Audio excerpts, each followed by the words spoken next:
14 साल की सयानी बहू, हिम्मत ना होते हुए भी अनेकों काम करने की चपलता, किसी की कही हुई बात का मान रखने के लिए उनके ही हिसाब से बताए हुए तौर तरीके वक्त के साथ न जाने कहाँ छोड़े जा रही थी अंजलि।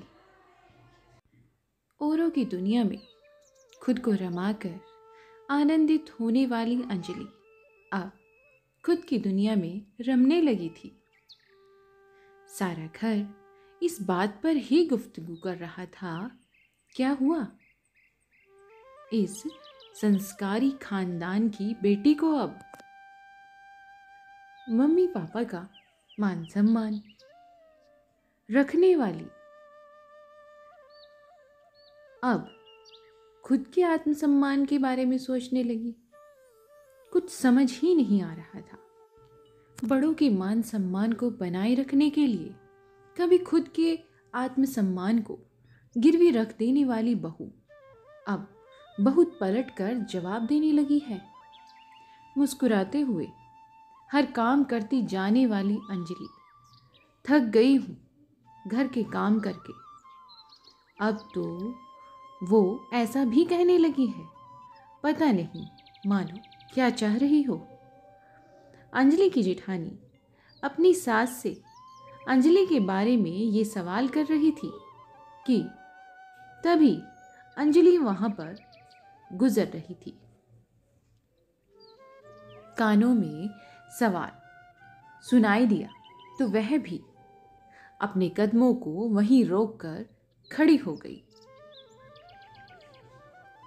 मानो वो सब कुछ सुनने के लिए तैयार हो। इधर उधर देखा, पैर जमाकर खड़ी हो गई। अरे जिठानी जी, आपको भी तो पता है ना सब कुछ, फिर भी आप मम्मी जी से ये सवाल क्यों करती हैं? ऐसा क्यों कर रही हैं आप? आपको याद है वो पल जब आप दुल्हन बनकर आई थी, घूंघट डालकर बहुत सुंदर दिखाई दे रही थी। पूरा दिन तुम घर में घूंघट डालकर रहती थी, सुबह से शाम तक। दिन बीते तो घूंघट वाली बहू की छवि छोड़ आप जींस टॉप पहनने वाली बहू बन गई। कुछ भी आपके हिस्से में आए और मेरे इस घर में आ जाने पर रिश्तों के प्रति बहू के फर्ज से भी काफी हद तक आपने इस रिश्ते में हाथ धोए हैं।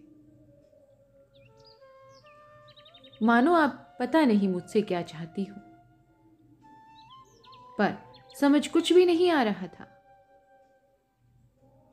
परिवर्तन संसार का नियम है जेठानी जी। आपने उस नियम को अपनी जिंदगी में बहुत अच्छे से उतारा है, माना भी है। आपकी देवरानी आपसे इतना भी न सीख सके तो फिर तो गलत बात हो जाएगी। हूं तो मैं आपकी देवरानी ही, इतनी उम्मीद तो आपको मुझसे भी रखनी चाहिए। अंजलि अपनी जेठानी से आंखों में आंखें गड़ाए ये बातें बोल रही थी। जेठानी समझ नहीं पा रही थी कि आखिर अंजलि को हो क्या गया है, वो कहना क्या चाहती है। पता नहीं क्यों वो ऐसे मुझे बोल रही है। जेठानी जी, मेरी शादी को 14 साल बीत गए और 14 साल का वनवास काटकर मेरी खुद की ख्वाहिशें, मेरे आत्मसम्मान ने मेरे दिल के दरवाजे पर आज दस्तक देते हुए मुझसे सवाल किया कि अंजलि, बिना ख्वाहिशों और बिना आत्मसम्मान की जिंदगी रास तो आ ही रही होगी। मानो कि दिल आज टूटने को हो। तो मेरे दिल के एहसास सुबक पड़े, उस दर्द से जहां जीवन में न ख्वाहिशें थी और न ही आत्मसम्मान। हाँ, 14 साल ने मुझे बस एक ही समझ दी है कि आपकी खुशियों को, आत्मसम्मान को, सुकून को छीनकर कोई भी अगर आपको अपना बनाए तो अंजलि उस रिश्ते में त्याग करना, मगर सर्वस्व सब कुछ त्याग नहीं। उस रिश्ते पर मैं विश्वास कर सकती हूँ, प्यार कर सकती हूँ, मगर सब कुछ त्याग नहीं कर सकती। परिवर्तन तो संसार का नियम है जेठानी जी।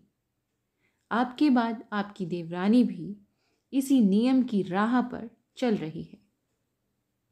तो आश्चर्य तो नहीं, सहयोग चाहती हूँ आपसे और मम्मी जी से।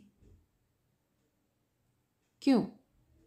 मैं अब 14 साल की सयानी बहू हूँ और महसूस कर चुकी हूँ कि खुद के लिए चुना गया ये जो थोड़ा कठिन रास्ता है, और इस कठिन रास्ते पर जो थोड़ा सुकून है ना, मेरी जिंदगी के लिए मैजिक स्टिक की तरह काम करेगा।